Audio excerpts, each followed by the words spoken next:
Hello, my name is Abby and I am the Talking Book Librarian here at the Talking Book and Braille Library in Indiana. Thank you for joining us for our book talk series. These videos will be recorded and out on the Indiana State Library's YouTube channel, as well as the Talking Book Facebook page.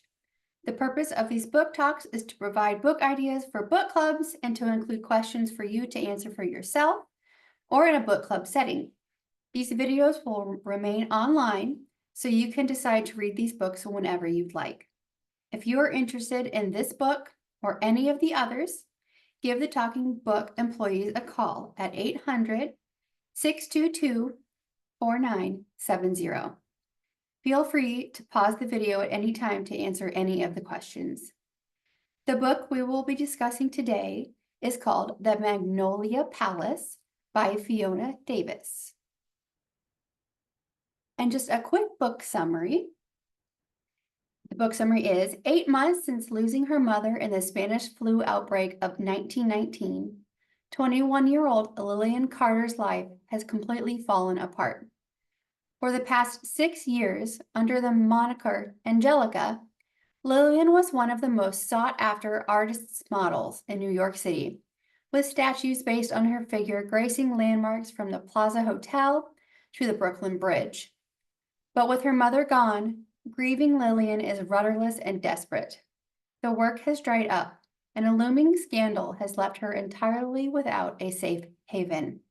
So when she stumbles upon an employment opportunity at the Frick Mansion, a building that, ironically, bears her own visage, Lillian jumps at the chance.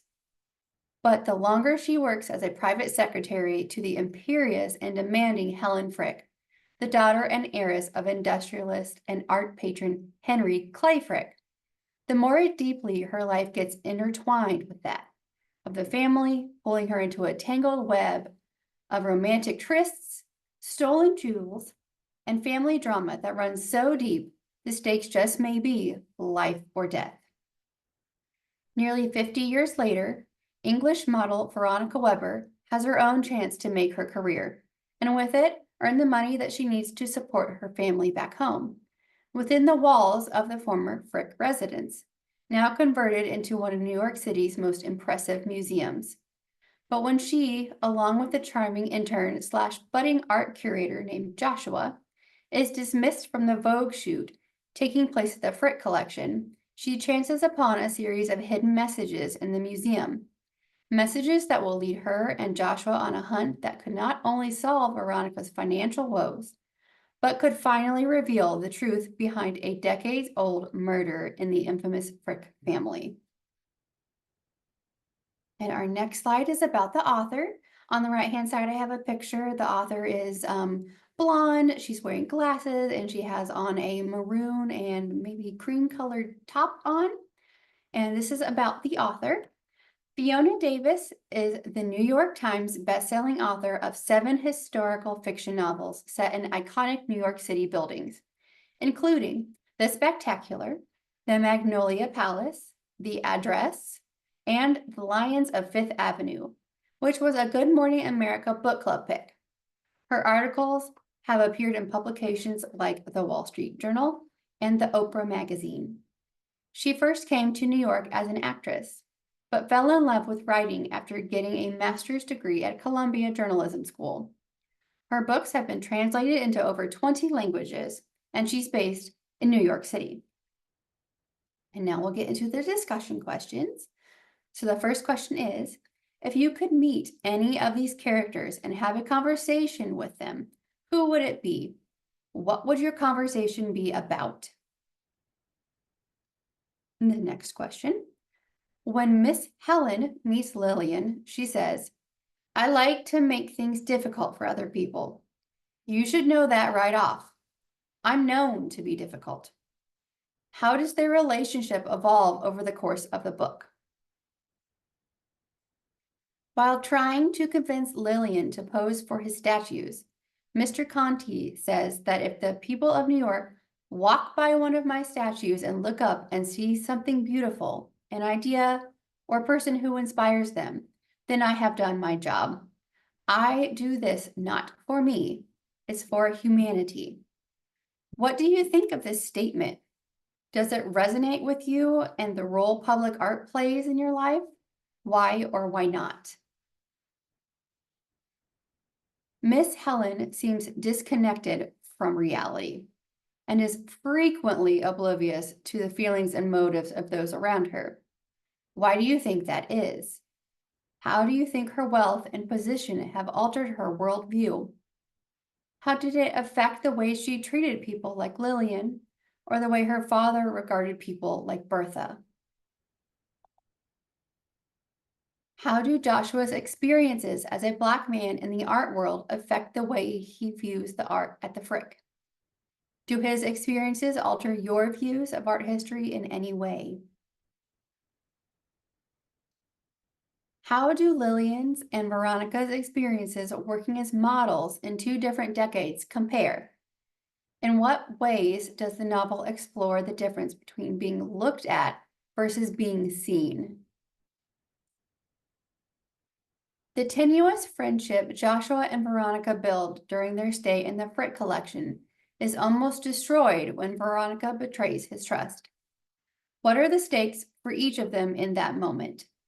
What makes Veronica's actions dangerous for both? And how do their situations differ? What would you have encouraged Veronica to do with her find? Did the ending surprise you? How do you think the truth of what really happened to Henry Clay Frick and the Magnolia Diamond affect affect the different characters at the end? If you could go back in time to one of the eras Fiona Davis writes about in The Magnolia Palace, would you? Which would you choose? And I, of course, got those questions. They came from the author's website, but they were also found on readinggroupguides.com. They always have a really good selection of most of the newer books that come out. They have discussion questions for you. And so now I'm also going to now provide my own thoughts on the book. I enjoyed it. I thought it was a pretty quick read, really. I wasn't expecting, I think, maybe murder. I was expecting clearly something to be like stolen or, a little heist type thing. But the murder was unexpected and kind of made it more interesting, to be honest. I enjoyed the time periods that she wrote, and then, very early 1900s versus what, 1960s, 1980s-ish, somewhere in there. I think that she did a good job of really capturing the essence of what New York was like back then, and then in the more recent era, I think she does a really good job of giving that atmosphere. And of course, I enjoy books that have good atmosphere. I do also enjoy books that have very good characterization. I don't think all of the characters were as fleshed out as they could have been for me, but for the main characters, I feel like they had a good place to drive from and a good place to kind of further the plot points along, which I did enjoy. That pretty much sums up my thoughts on that. It was a good read. I don't know if somebody was looking for a book that I would recommend this, that they're looking for like a heisty, murdery, like past history, historical novel about New York City. I would absolutely recommend that. Maybe not if they just want, some other sort of book. But that would be up to the reader, whether they or not you want to try this book. I thought it was a worthwhile read. I enjoyed the ending. It was a nice little twist. So I encourage you to go ahead and read that if you would like to. Our next book talk is going to be in November. I believe we are covering Nita Prose's book called The Maid. And that is a kind of a murder mystery book as well. So I will see you guys back in November. And that about wraps it up for me here. So I will see you next time. Thanks.